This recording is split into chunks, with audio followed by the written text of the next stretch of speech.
बिस्मिल्लाहिर्रहमानिर्रहीम। Welcome back to my channel. उम्मीद करती हूँ आप सब ठीक ठाक होंगे। आज मैं आप लोगों के लिए लेके आई हूँ बहुत ही मज़ेदार ग्रीन चना पुलाव की रेसिपी। तो आइए रेसिपी को स्टार्ट। ग्रीन चना पुलाव बनाने के लिए मैं यहाँ पे सबसे पहले ऑयल ले रही हूँ। मैं यहाँ पे ले रही हूँ तकरीबन 1/4 कप ऑफ ऑयल, और ऑयल को अच्छे तरीके से गर्म करूँगी। यहाँ पे मेरा ऑयल गर्म हो चुका है। अब मैं ऐड कर रही हूँ प्याज। मैंने बड़े साइज़ का एक प्याज लिया है जिसे मैंने रफली कट कर लिया है। मैं मुसलसल चम्मच को हिला रही हूँ और प्याज को ब्राउन होने तक फ्राई करूँगी। यहाँ पे मेरा प्याज जो है वो ब्राउन हो चुका है। अब मैं इसमें ऐड करूँगी साबुत गरम मसाला 1 टेबलस्पून। अब मैं ऐड कर रही हूँ कटे हुए टमाटर लिए हैं मैंने मीडियम साइज़ के 2 टमाटर। ऐड करने के बाद मैं इसे 2 से 3 मिनट तक भूनूँगी। अब मैं इसमें ऐड कर रही हूँ ग्रीन चने। मैंने यहाँ पे तकरीबन आधा किलो चने लिए हैं। चने ऐड करने के साथ ही मैं ऐड कर रही हूँ मोटी मोटी कट की हुई मेरे पास 5 से 6 अदद हरी मिर्चें हैं। अब मैं इन तमाम चीज़ों को अच्छे तरीके से मिक्स कर रही हूँ और मज़ीद इन्हें 2 से 3 मिनट तक भूनूंगी।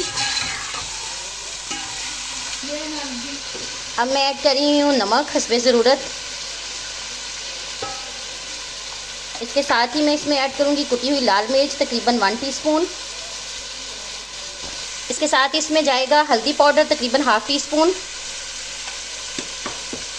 इसके साथ ही मैं इसमें ऐड कर रही हूँ कुटा हुआ खुश्क धनिया है 1 टीस्पून। तमाम मसाला जात ऐड करने के बाद मैं इसे अच्छे तरीके से मिक्स कर रही हूँ। मैंने इसमें कोई बहुत ज़्यादा मसाला जात ऐड नहीं किए, सिर्फ बेसिक से मसाला जात ऐड किए हैं, लेकिन ये पुलाव बहुत मज़े का बनता है। आप लोग इस रेसिपी को ज़रूर ट्राई कीजिएगा। इसके साथ ही मैं इसमें पानी ऐड कर रही हूँ। मैंने तकरीबन 2 गिलास चावल लिए हैं और मैं यहाँ पर तकरीबन 3.5 गिलास पानी ऐड कर रही हूँ। पानी ऐड करने के बाद मैं इसे ढाँप कर पकाऊंगी। तब तक पकाऊंगी जब तक चने गल नहीं जाते। यहाँ पे मेरे पानी में बॉयल आना शुरू हो चुके हैं और साथ ही मेरे जो चने हैं वो भी बड़े अच्छे तरीके से गल गए हैं। अब मैं इसमें ऐड कर रही हूँ चावल। मैंने तकरीबन 2 गिलास चावल लिए हैं और उन्हें वॉश करके आधे घंटे के लिए सोक कर दिया था। चावलों को इसमें ऐड कर दिया है। चावल ऐड करने के बाद मैं इसे अच्छे तरीके से मिक्स करूँगी। यहाँ पे मेरे चावल जो हैं बड़े अच्छे तरीके से मिक्स हो गए हैं। अब मैं इन्हें ढाँप कर पकाऊंगी।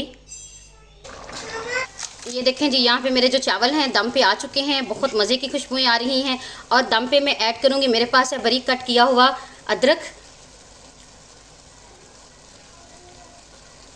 इसके साथ ही मेरे पास स्लाइसिस में कटे हुए लीमू हैं 2 से 3 अदद, वो मैं इसमें ऐड कर रही हूँ। अब मैं इसमें ऐड कर रही हूँ सब्ज़ धनिया बारीक कट किया हुआ मुट्ठी भर के। अब मैं लास्ट में इसमें ऐड कर रही हूँ food colour. Food colour add करने के बाद मैं आंच को बिल्कुल लो कर दूंगी और इसे ढाँप कर दम पे पकाऊंगी। ये देखें जी, माशाल्लाह से मेरे चावलों को दम आ चुका है और बड़े अच्छे चावल नज़र आ रहे हैं। अब मैंने अच्छे तरीके से मिक्स करती हूँ। ये देखें जी, माशाल्लाह से मेरा ग्रीन चना पुलाव जो है वो बड़े अच्छे तरीके से तैयार हो चुका है। अब मैं आपको इसकी फ़ाइनल लुक दिखाती हूँ। ये देखें, यहाँ पे माशाल्लाह से मेरा ग्रीन चना पुलाव जो है वो बन के रेडी हो गया है। बहुत मज़े का पुलाव बना है। मैं इसे रायते और सलाद के साथ सर्व कर रही हूँ। आप लोगों को अगर मेरी रेसिपीज़ अच्छी लग रही हैं तो ज़रूर ट्राई करें, मुझे फ़ीडबैक भी दिया करें। मेरे चैनल पे नए हैं तो चैनल को सब्सक्राइब कर दें। मेरी वीडियोज़ को लाइक और शेयर करना मत भूलें। बेल आइकन को भी दबा दें ताकि हर आने वाली वीडियो आपको मिल सके। मिलते हैं नेक्स्ट वीडियो में। मुझे रखें दुआओं में याद। तब तक के लिए अल्लाह हाफ़िज़।